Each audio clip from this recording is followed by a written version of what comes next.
Everyone knows the translation giant that's been branching into AI-powered business tools. But now there's a newcomer focused purely on finance. Can it actually compete?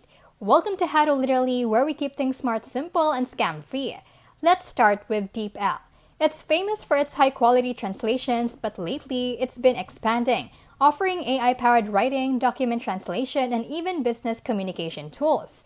It's polished, trusted, and great for teams working across languages. But now comes Arcwise AI, a new player built specifically for finance teams. Instead of juggling tools, Arcwise lets you analyze spreadsheets, summarize reports, and even generates forecasts just by typing a few prompts. Just like ChatGPT, but with an MBA and trained on your numbers. While DeepL is still stronger in language processing and overall UX, Arcwise offers a hyper-focused experience for finance workflows. It's not trying to do everything, just do one thing really well. So can Arcwise beat DeepL? Not in every category, but if you're working in finance and need deep data insights fast, Arcwise might be the smarter pick. Thank you for watching How to Literally, and see you in the next one.